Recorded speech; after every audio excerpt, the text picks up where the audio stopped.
This video is a story of the first period of time that the King James translation called the first day. My name is Herman Rhodes, and a lot of people call me Dusty because of my last name.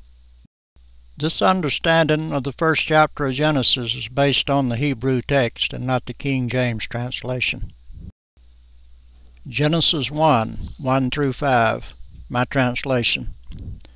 In the beginning, God created the universe in solid elements. The solid elements would evolve from micro to infinity and absolute emptiness that had no laws. God could hardly wait, and it was hard to control his desire for the evolution of solid elements from the Spirit of God.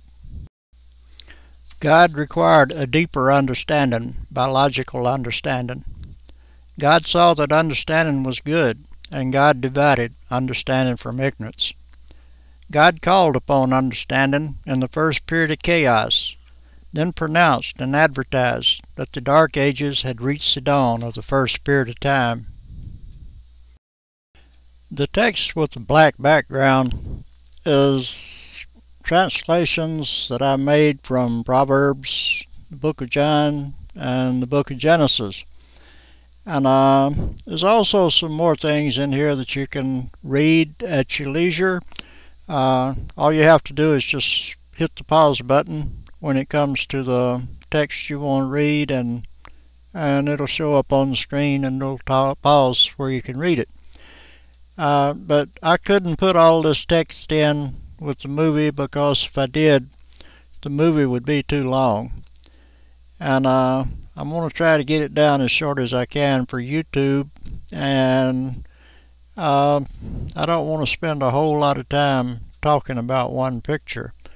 So anytime you want to pause on this text, feel free and read it at your own leisure time.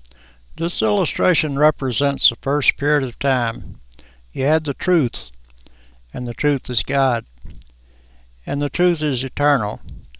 God didn't create the truth. God was the truth. And of course you had darkness, which was fiction.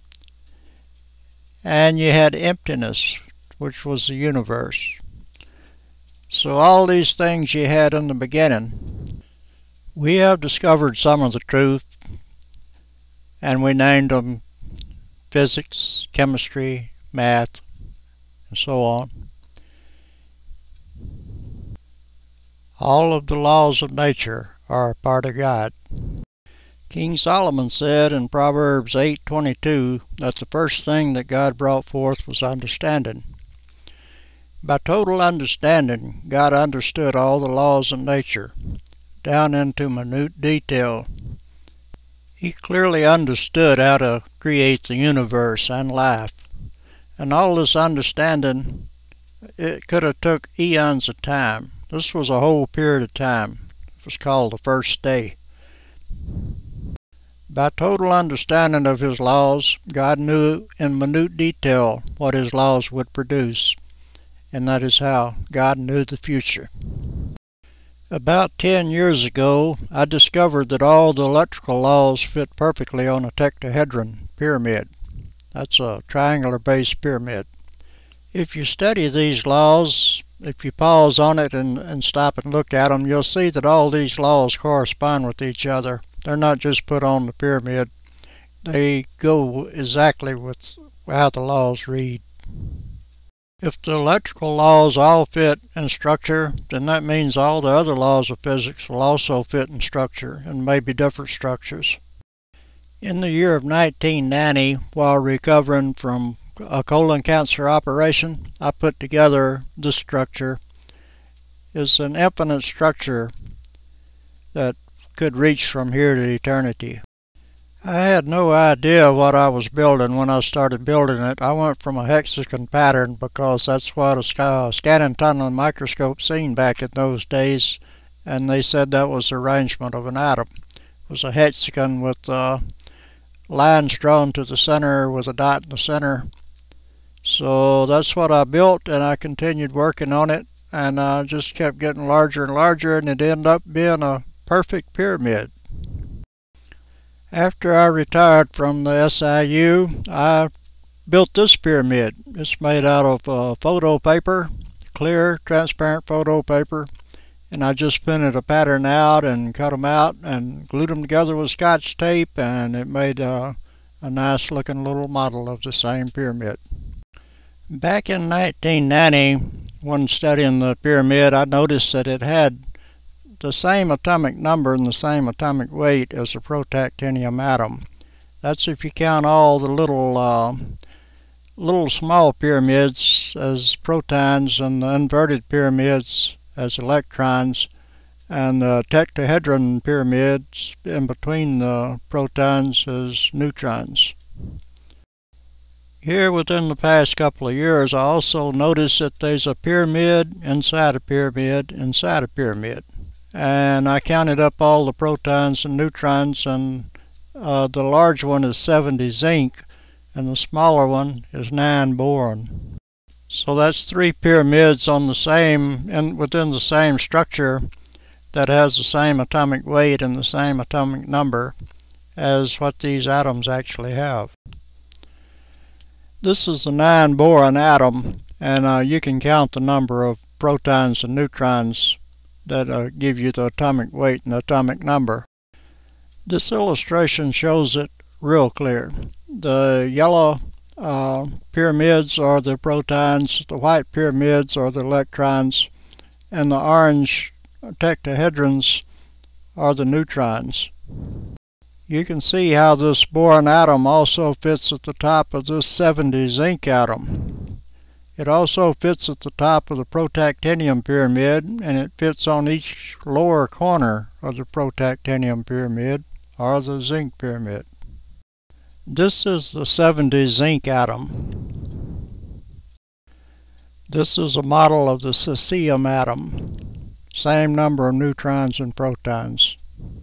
Within the past month or so, studying this protactinium pyramid, if you look on the far corner toward you, you'll see the hydrogen atom right down on the bottom, just a proton and an electron.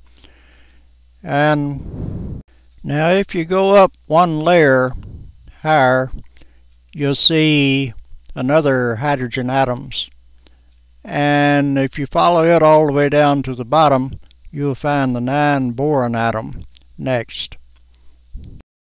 Now if you go up another layer past the tip of the 9 boron atom, and you'll see another hydrogen atom there. If you follow it all the way to the bottom, you will find the silicon atom. Now from the top of silicon, if you go up another layer and follow it all the way to the bottom, you'll have the 70 zinc atom. And if you go up one more layer to the next proton and follow that all the way down to the bottom, you'll find the xenon. And of course, if you go all the way to the top, that'll be the protactinium atom. That makes 6 perfect pyramids within this structure, and all have the same atomic weight and the same atomic number as actual atoms. What are the odds of that? If you study the pyramid closer, you'll find that there's every chemical element that there is between hydrogen and protactinium within this model. And this model could go on past protactinium up to uranium and the heavier elements beyond. The model I built just happened to be the protactinium atom. I didn't set out to build this pyramid. This pyramid was a discovery. I just started gluing toothpicks together, and this is what I ended up with.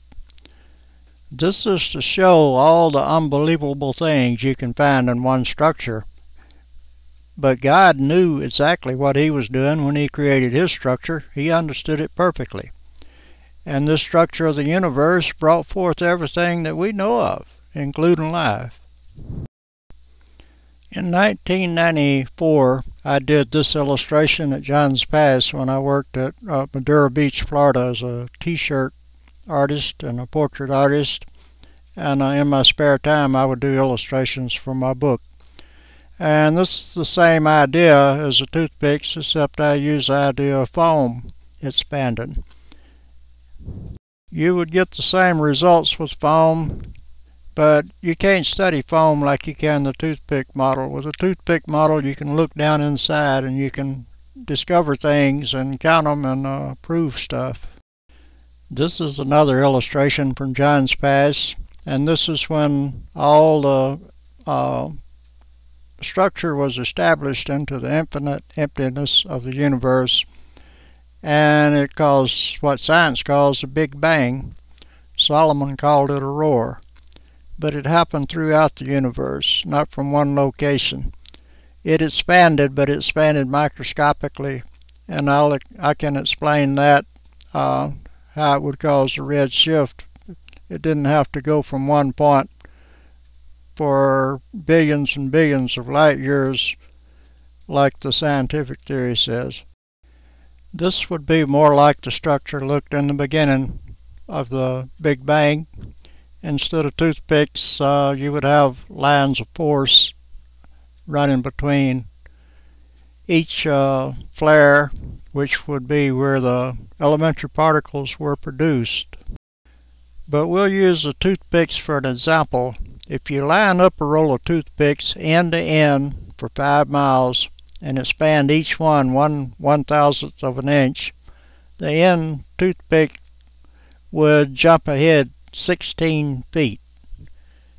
Now that's pretty good bit of distance for a toothpick to jump, but what if you had light years? What if those were lined up for light years and expanded 1/1000th of an inch? Then what would be the results on the end? That would be a red shift. Now that's exactly what we see. We see the further away you look, the faster everything's moving. And that's exactly what took place with this model. So the universe is expanding, and it has been expanding for a long time, but in a microscopic measurement, not in light years.